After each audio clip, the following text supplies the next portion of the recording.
ಪಕ್ಷಾತೀತವಾಗಿ ಬಂದು ಸ್ಟ್ಯಾಚ್ಯೂವನ್ನು ಇಡಬೇಕು, ಬುದ್ಧ ಬಸವಣ್ಣ ಅಂಬೇಡ್ಕರ್ ಅವರ ಸ್ಟ್ಯಾಚ್ಯೂವನ್ನು ಇಡ್ತೀವಿ, ನಿಮ್ಗೆ ಸಹಕಾರ ಬೇಕು ಅಂತ ಅಂದರು. ಅದಕ್ಕೂ ಸಹ ನನ್ನ ಸಹಕಾರ ಅಲ್ಲ ಕಾರಣ, ಇದು ನನ್ನ ಸೇವೆ ಅಂತಕ್ಕಂಥದ್ದು ಭಾವನೆಯಿಂದ ಮಾಡಿದ್ದೀನಿ.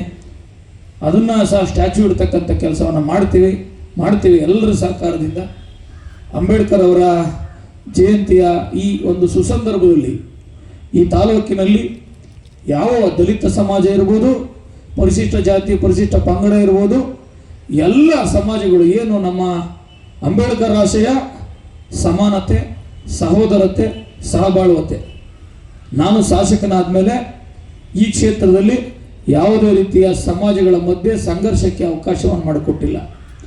ಎಲ್ಲ ಸಮಾಜಗಳನ್ನು ಅಂಬೇಡ್ಕರ್ ಅವರು ಏನು ಕರೆಯನ್ನು ಕೊಟ್ಟರು ಆ ರೀತಿ ನಾನು ಒಬ್ಬ ವಿದ್ಯಾವಂತನಾಗಿ ಅಂಬೇಡ್ಕರ್ ಅವರ ಆಶಯಗಳಿಗೆ ತಲೆಬಾಗಿ ಗೌರವಿಸಿ ಎಷ್ಟು ಪ್ರಾಮಾಣಿಕವಾಗಿ ನಾನು ಆಡಳಿತವನ್ನು ಮಾಡಬೇಕೋ ಆ ರೀತಿ ಆಡಳಿತವನ್ನು ಮಾಡ್ತಾ ಇದ್ದೀನಿ. ದಲಿತ ಸಮಾಜ ಜೊತೆನೂ ಇದ್ದೇನೆ, ಒಕ್ಕಲಿಗ ಸಮಾಜ ಜೊತೆನೂ ಇದ್ದೇನೆ, ಲಿಂಗಾಯತ ಸಮಾಜ ಜೊತೆನೂ ಇದ್ದೇನೆ, ತಿಗಳ ಸಮಾಜ ಜೊತೆನೂ ಇದ್ದೇನೆ, ಕುರುಬ ಸಮಾಜ ಜೊತೆನೂ ಇದ್ದೇನೆ, ಮುಸಲ್ಮಾನರ ಸಮಾಜದ ಜೊತೆನೂ ಇದ್ದೇನೆ. ಈ ತಾಲೂಕಿನಲ್ಲಿರ್ತಕ್ಕಂಥ ಸರ್ವ ಸಮಾಜಗಳ ಸರ್ವ ವರ್ಗಗಳ ಸೇವಕನಾಗಿ ಅಂಬೇಡ್ಕರ್ ಅವರ ಕೊಟ್ಟಂಥ ಸಂದೇಶವನ್ನು ಪ್ರಾಮಾಣಿಕವಾಗಿ ನಾನು ನ್ಯಾಯ ಕೊಡಲಿಕ್ಕೆ ಪ್ರಯತ್ನ ಮಾಡ್ತೇನೆ. ಆ ಪ್ರಾಮಾಣಿಕ ಪ್ರಯತ್ನಕ್ಕೆ ಯಾವತ್ತೂ ನಾನು ಚ್ಯುತಿ ಬರೆದಿರೋ ಥರ ನಡ್ಕೊಳ್ಳೋದಿಲ್ಲ ಎಂಬ ಮಾತನ್ನು ಹೇಳ್ತಾ ಅಂಬೇಡ್ಕರ್ ಅವರನ್ನು ಮತ್ತು ಜಗಜೀವನ್ ರಾಮ್ನವರ ಇಬ್ಬರು ಮಹಾನ್ ನಾಯಕರನ್ನು ಮತ್ತೊಮ್ಮೆ ಈ ವೇದಿಕೆಯಲ್ಲಿ ಕಾಲೋನಿಗಳ ಅಭಿವೃದ್ಧಿಗೆ ನಾನು ಹಿಂದೆ ದಾಖಲಾತಿಗಳನ್ನು ತರಿಸಿದ್ದೀನಿ. ನಿಮಗೂ ಯಾರು ಬೇಕಾದ್ರೆ RTI ಹಾಕ್ಸಿದ್ರೆ ದಾಖಲಾತಿ ಸಿಗ್ತದೆ, ಹಿಂದಿನ ಕಾಲದಲ್ಲಿ ಆದಂಥದ್ದು.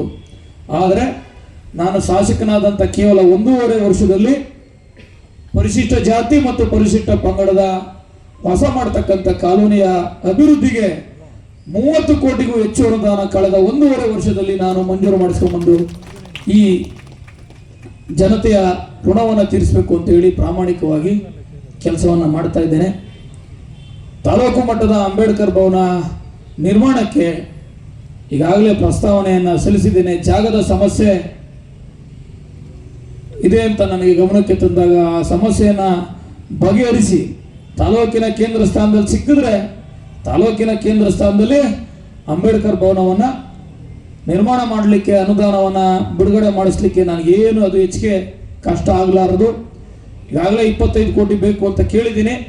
25 ಕೋಟಿ ಇಲ್ಲಿ 25 ಕೋಟಿ ಕಟ್ತಕ್ಕಂಥ ಜಾಗ ಇಲ್ಲಿ ಇಲ್ಲದೆ ಇರೋದ್ರಿಂದ 10 ರಿಂದ 15 ಕೋಟಿ ರುಗಳ ಒಂದು ಸರ್ಕಾರದ ಅನುದಾನದಲ್ಲಿ ಅಂಬೇಡ್ಕರ್ ಭವನವನ್ನು ಈ ತಾಲೂಕು ಕೇಂದ್ರದಲ್ಲಿ ಸಿಗದೇ ಇದ್ದರೆ ಈಗ ಹೇಗೆ ತಾಲೂಕು ಆಸ್ಪತ್ರೆ, ತಾಲೂಕಿನ ಮಿನಿ ವಿಧಾನಸೌಧಕ್ಕೆ ಜಾಗವನ್ನು ಗುರುತು ಮಾಡಿದ್ದೇನೆ, ಇಡೀ ವಿಧಾನಸಭಾ ಕ್ಷೇತ್ರಕ್ಕೆ ಕೇಂದ್ರ ಭಾಗದಲ್ಲಿ ಜಾಗವನ್ನು ಗುರುತು ಮಾಡಿ ಅಲ್ಲಿ ನಿರ್ಮಾಣ ಮಾಡ್ತಕ್ಕಂಥ ಕೆಲಸಕ್ಕೆ ನಾನು ಕೈ ಹಾಕ್ತೇನೆ. ನಿಮ್ಮೆಲ್ಲರ ಸಹಕಾರ ಇರಲಿ.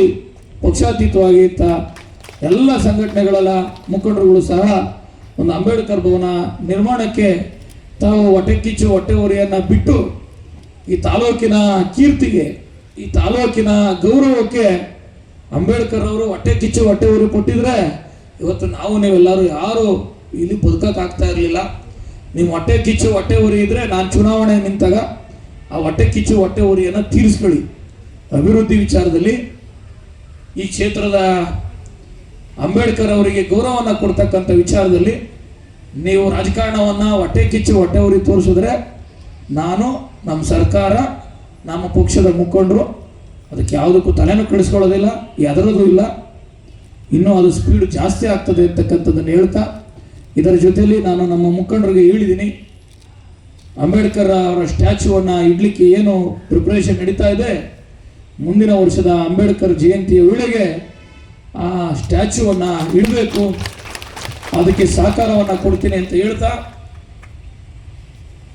ನಮ್ಮ ಸೋಂಪುರ ಹೋಬಳಿ ಕೇಂದ್ರ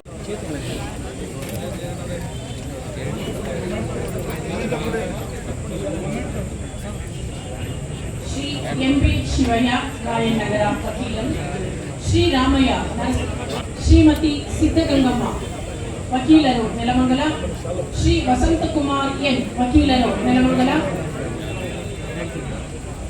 ಶ್ರೀ ಜಯಣ್ಣ ವಕೀಲರು